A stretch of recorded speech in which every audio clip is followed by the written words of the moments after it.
Hello मेरे soul friends, welcome back to your channel which is arcana divine guidance. मन बेचैन है तो उसका कारण हम खुद ही हैं। जीवन के पलों को पीछे मुड़कर याद करते समय खिलखिलाना और मुस्कुराना सबसे बड़ा बैंक बैलेंस है।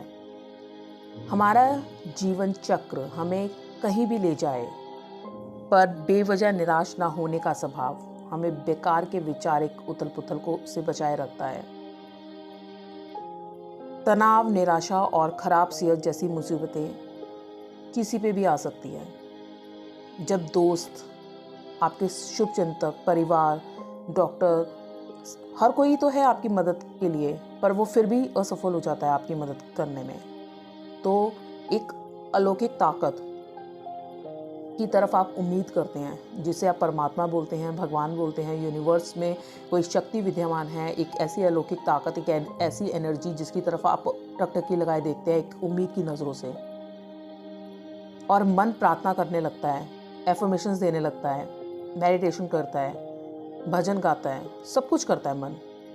तब हमें भरोसा होने लगता है कि कहीं कोई ऐसी शक्ति मौजूद है जिसके पास पूरे संसार का कंट्रोल है।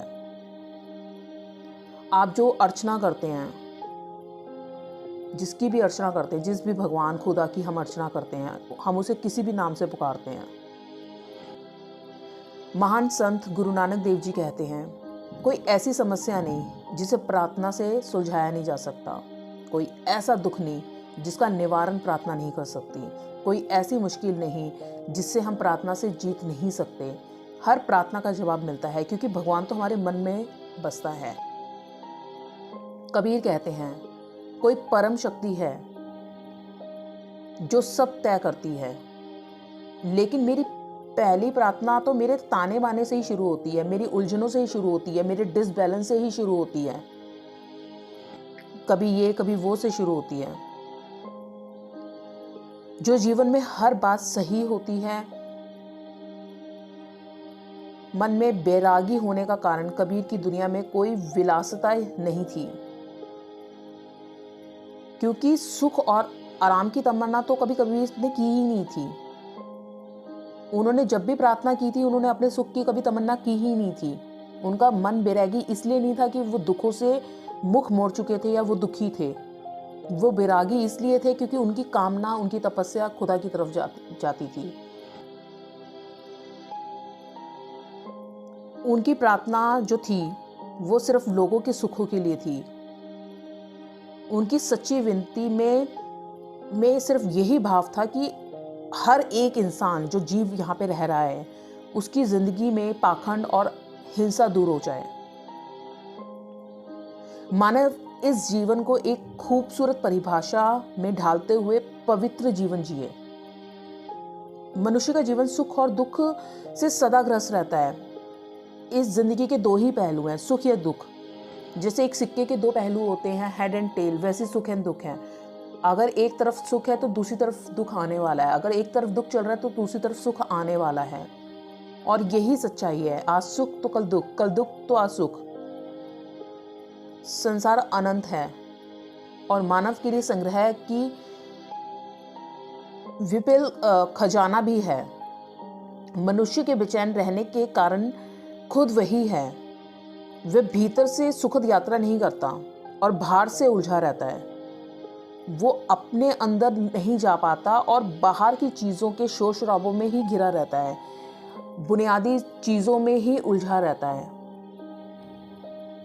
इसका कारण सिर्फ इतना ही है, अधिक पाने का जो कामना है उसकी, कि मुझे और मिल जाए और मिल जाए, उससे जो उसको डिससेटिस्फैक्शन होती है, वो उसी के मकड़ जाल में उलझा रहता है, उसी के ताने बाने में उलझा रहता है। सदा आनंद में सिर्फ वही रह सकता है जो अपने से ज्यादा औरों की खुशी चाहता हो। एक बार की बात है, एक नादान अमीर लड़के को उसके गुरु ने बहुत समझाया कि मन के भीतर झांक कर देखो तो भरपूर आनंद ही आनंद है, पर वह मानता ही नहीं था, मानने को ही तैयार नहीं था। वो एक जिद पे अड़ा हुआ था। उसे अपनी आंखों से ही देखना था कि आनंद एक्चुअल में होता क्या है, आनंद है क्या चीज़, उसको दिखाया जाए। गुरु उसको हरियाली सी जगह पर ले गए, एक ग्रीनरी वाली जगह पे ले गए, एक पार्क में ले गए, जहाँ सरसों के खेत थे, तितलियां थीं, भंवरे थे। गुरु ने कहा, तुम कुछ देर यहीं पे ठहरो, मैं बस अभी वापस आता हूँ कुछ देर में। गुरु जब वहाँ पे नहीं थे तो उस ड्यूरेशन में उसे कोयल की गीत सुनाई दे रहे थे, उस नादान बच्चे को, उस शिष्य को। शीतल पवन बह रही थी और कुछ पल में बारिश भी होना शुरू हो गई और आसमान में इंद्रधनुष भी छाया। बारिश के बाद मौसम और भी सुहाना हो गया। गुरु जब लौट के आए तो उन्होंने पूछा कि तुम्हें समझ आया आनंद क्या है, आनंद कहाँ है? तो वो और भी चकित हो गए जब उस नादान शिष्य ने कहा कि उसे आनंद का मतलब ही नहीं पता, आप कह के गए थे कि वो आके समझाओगे, पर आप मुझे बताओ आनंद क्या है। वो अभी भी उसी जिद पे अड़ा हुआ था। उसे ना तो पीछे से इंद्रधनुष दिखाई दिया, ना बारिश दिखाई दी, ना तितलियां, ना हरियाली दिखाई दी, ना संगीत कोयल का सुनाई दिया, ना वो शांति सुनाई दी।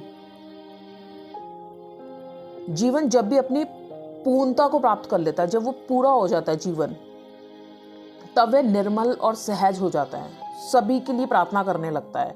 जब आप अंदर से खुद तृप्त हो जाओगे तो अपने आसपास हर चीज़ के लिए प्रार्थना करोगे।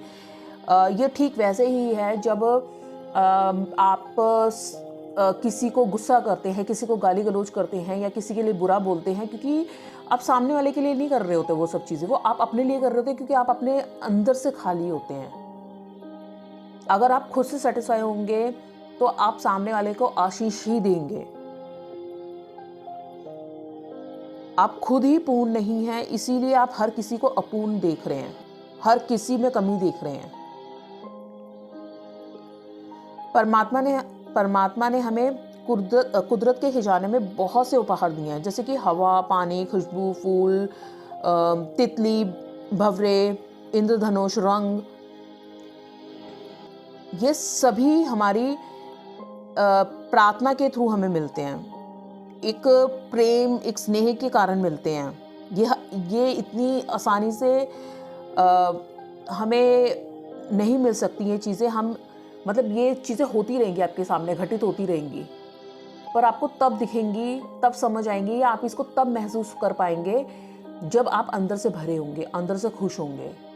जब अंदर से परेशान होंगे तो आपको ये चीज़ें भी नहीं दिख रही होंगी, ये चीज़ें भी समझ नहीं आ रही होंगी, या आपके पास उतना कॉन्शियस नहीं होगा। हमारी प्रार्थना, हमारा स्वच्छ मन, हमारा पूर्ण होना ही एक जरिया है कि हम इसके प्रति ही जो अंदर प्रेम फील करते हैं, महसूस करते हैं, वो ही परमात्मा की असली विनती होती है, वही अर्चना होती है प्रार्थना की।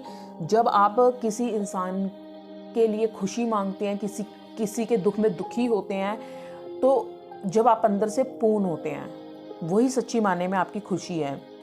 तब तक आप बेचैन ही रहेंगे जब तक आप चीज़ों को नहीं समझ जाएंगे कि ज़िंदगी की सच्चाई यही है। कुछ चीज़ों को आपको एक्सेप्ट करना पड़ता है, एक्सेप्टेंस के साथ लाना होता है अपनी ज़िंदगी में कि हाँ यही ज़िंदगी है।